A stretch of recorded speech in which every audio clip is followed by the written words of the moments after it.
As the U.S. economy continues to stall under President Biden, and there's some uncertainty over this debt deal and the budget, and we're focusing on what's going on here within our shores, we might be losing sight of the fact that China is actually having their own economic problems, and that may not be good for their economy and for their people, but that ends up being an international crisis. Gordon Chang is the author of The Coming Collapse of China. Follow him on Twitter at Gordon G. Chang. And first of all, Gordon, let's talk about the economy over there.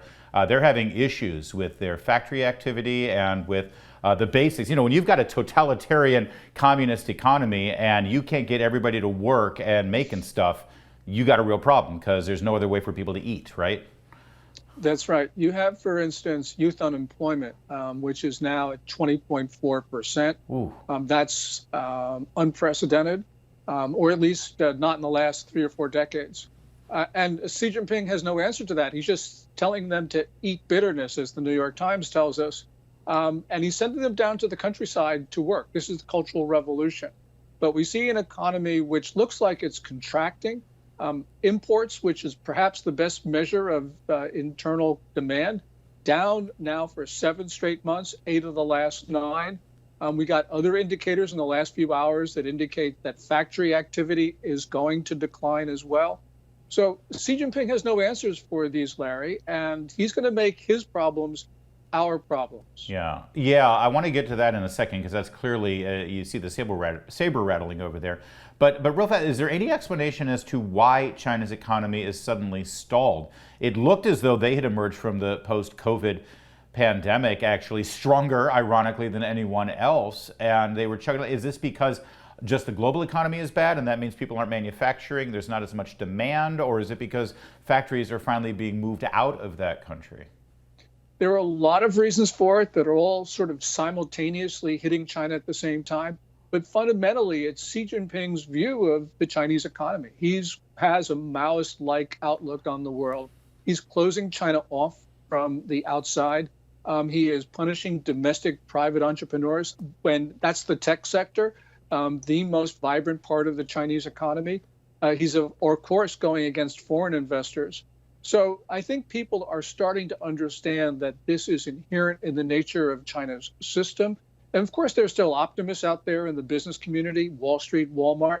But as time progresses, people are starting to see that the problems in China are not cyclical. They actually are structural.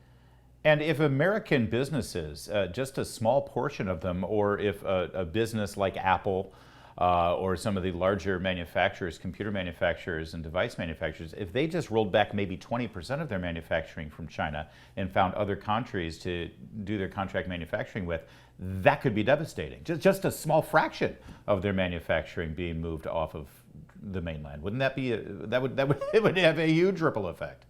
Yeah, it's already having an effect. You know, there's sort of like a big segment. You have Elon Musk now in China, and Jamie Dimon of JP Morgan Chase is there. Yeah. You know, in the bigger companies, they can sort of weather this. But what we're seeing in the small factories, which is really the heart of China's export sector in the South and on the East Coast, they're having real problems, Larry. And so I think we are witnessing that at least for most of China's manufacturing, at least apart from the Teslas and the foreign investors, the larger foreign investors, China right now has problems it can't solve.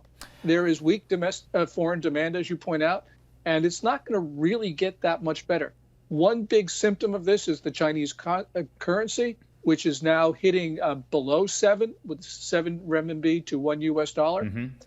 That's the real sign that China's got problems it can't solve. Now, before Americans start doing a victory lap and celebrating the China economy starting to collapse, it actually has really negative repercussions for us in terms of the international stage. Like most of the authoritarian dictators before him, Xi Jinping is going to try to distract his people with some sort of military intervention. Yes, and his language is getting more dire. He's telling the Chinese people to prepare for unprecedented security threats. We hear all of this language about dare to fight, which is his now favorite slogan. That actually is being filtering down through the military ranks. The Eastern Theater Command of the People's Liberation Army in April actually said that they are, quote, ready to fight. The Eastern Theater Command is important because that's the command that will lead the invasion of Taiwan. So we are seeing all the signs. And one other thing, Larry, the Chinese military now is conducting a purge of general officers who are opposed to war. Gordon, what did I miss? I mean, I watch the news pretty closely. It's literally my job. And you've got China saying they've got these complex security challenges. Xi Jinping wants the Chinese people to prepare for the worst case situation. Who's threatening China militarily right now? I'm sorry, are people threatening their borders? Is there any kind of security concern? I haven't noticed that. No, no nation threatens China. No, I will say, though, that China believes that China is a lot bigger than everybody else thinks it is. So, for instance, we're not only talking about the South China Sea, East China Sea, peripheral waters. Xi Jinping has been pushing the notion that China is the world's only sovereign state. And since 2017, China's officials have been talking about the moon and Mars as sovereign Chinese territory. So essentially, there's no room for anybody else in the world because, in at least Xi Jinping's view, we are a mere colony, if that. And so we've got to understand that from their perspective, everybody threatens China because China, anybody who thinks they're sovereign is a threat to China. I see. But you're right. Nobody threatens China in a realistic sense. So to understand what he's saying, you actually have to have literally a warped view of the Earth right now and China's role in it to see what major security challenges they're facing.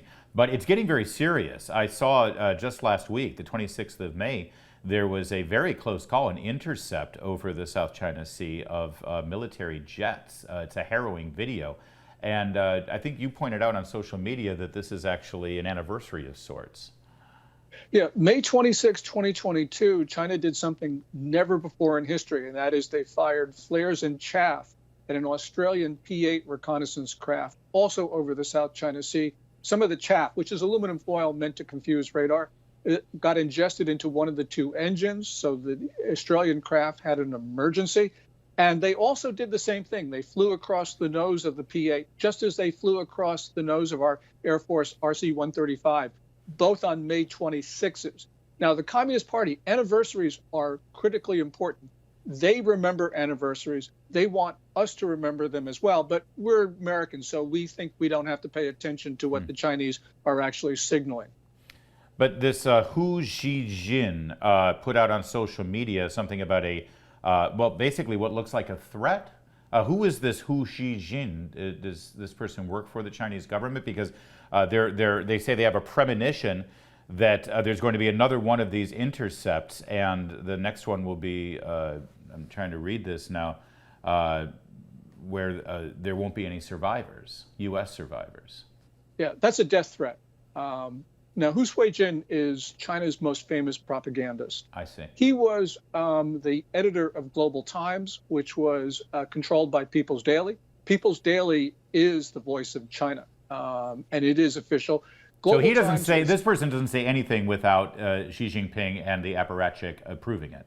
And absolutely. He basically said, next time there's an intercept, there won't be U.S. survivors. That death threat was authorized at the top of the Chinese political system. Who could not have said that without getting approval?